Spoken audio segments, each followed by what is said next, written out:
لیے ہوں گے جس نے اپنی زندگی کو اللہ کے گھروں کو آباد کرنے میں گزار دیا۔ میرے محترم بزرگوں، دوستو، یہ ایک ایمان والے کو اپنی زندگی مسجد سے جوڑنی چاہیے۔ ایک ایمان والے کو اپنی زندگی کا ہر کام مساجد سے جوڑنا چاہیے۔ اللہ کے نبی علیہ الصلاۃ والسلام کی زندگی کے اندر تمام میٹنگیں، تمام مدرسے، تمام تعلیم سب کی سب کہاں سے چلتی تھی؟ مسجد نبوی سے چلتی تھی۔ اور مسجد نبوی کے باہر صحن کی طرف ایک چبوترا تھا جس کو صفہ کہا جاتا تھا۔ وہاں پر جو طلبہ آتے تھے ادھر ادھر سے، باہر سے جو علم دین سیکھنے کے لیے آتے تھے، ان کا وہاں قیام ہوتا تھا۔ انہی میں حضرت ابو ہریرہ رضی اللہ عنہ بھی تھے، جن سے اللہ کے نبی علیہ الصلاۃ والسلام کی سب سے زیادہ حدیث مروی ہیں، یعنی آپ کا سب سے زیادہ علم حضرت ابو ہریرہ رضی اللہ عنہ کے ذریعے سے امت تک پہنچا۔ تو مساجد جو ہیں یہ تمام کاموں کے لیے ہیں، جو دینی جتنے بھی کام ہیں، دینی امور جتنے بھی ہیں، سب کے لیے مسلمان کا جو ہیڈ کوارٹر ہے وہ کیا ہے؟ مسجد۔ اصلاحی کام جتنے بھی ہوں گے وہ مساجد سے طے ہوں گے۔ ہمارے یہاں شادی بیاہ ہوتے ہیں، نکاح مسجدوں میں ہونا چاہیے، اس کی برکتیں ہیں۔ پڑھائی کا جو نظام ہے مساجد میں ہونا چاہیے، قرآن کریم کی تعلیم کا نظام خاص طور سے۔ تو ان تمام چیزوں کی برکتیں ہوتی ہیں مسجد میں۔ مسجد کی اپنی ایک برکت ہے، جو چیز اللہ کے لیے خاص ہو جائے تو پھر اللہ رب العزت والجلال اس کے اندر اپنی برکتیں ڈال دیتا ہے، اپنا فضل شامل حال رہتا ہے اللہ کا وہاں پر۔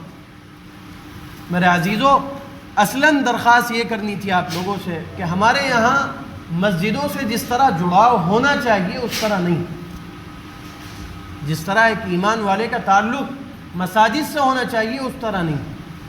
نہ مساجد سے اتنا تعلق ہے، نہ اہل مساجد سے۔ مسجد کے اندر جو اپنی خدمات انجام دیتے ہیں، وہ چاہے امام کی شکل میں ہو، وہ مؤذن کی شکل میں ہو، وہ اور کسی شکل میں ہو، نہ ان سے ہمارا جڑاؤ ہے نہ مساجد سے جڑاؤ ہے۔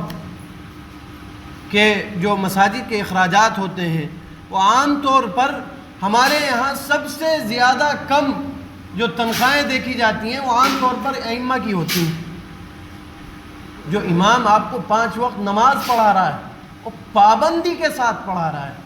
میں تو یہ کہتا ہوں کہ پورے سال میں جس کے آپ کہہ سکتے ہیں کہ 1 منٹ لیٹ نہیں ہے پورے سال میں نمازوں کے اندر، اتنی پابندی کی چیز، اور آپ کی آخرت سنوارنے پر لگا ہوا ہے۔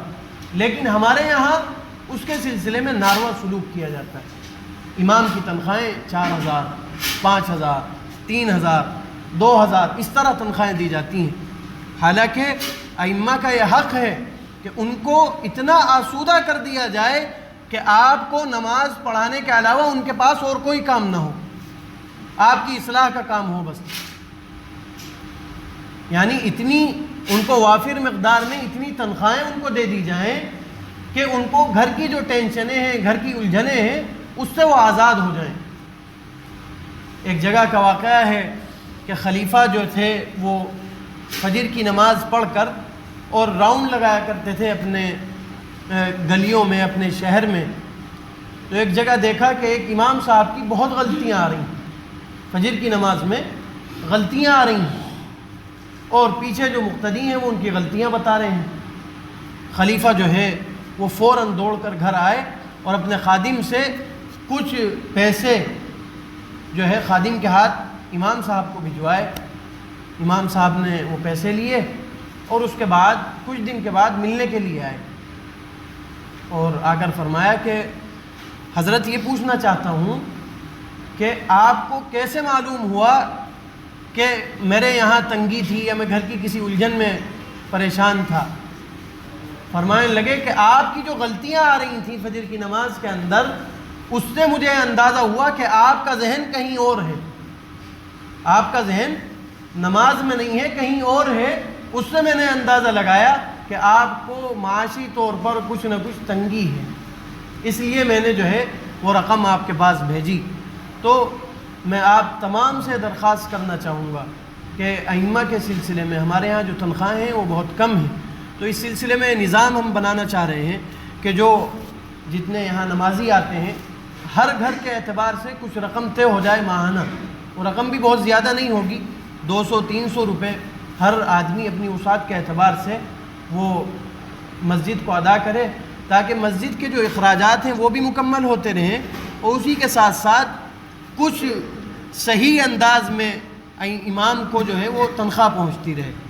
تو اس کے لیے آپ سے درخواست ہے کہ خود اپنا نام لکھوا لیں، اور جو خود نہیں لکھوائیں گے پھر ہم ان کے گھروں پر آ جائیں گے نام لکھنے کے لیے، کہ ہر آدمی اپنا نام لکھوا دے اور اس میں مہینے کے اخیر میں وہ رقم جمع کر دے مسجد کے اندر، تاکہ کفایت کے ساتھ امام صاحب کا بھی کام ہوتا رہے، اور مسجد کے اندر جو چھوٹے موٹے کام کی ضرورت ہوتی ہے وہ بھی چلتے رہیں، تاکہ ہم کم سے کم ان لوگوں میں اللہ رب العزت والجلال ہمارا نام لکھ دے جو اللہ کی مسجدوں کو آباد کرنے والے ہیں، اور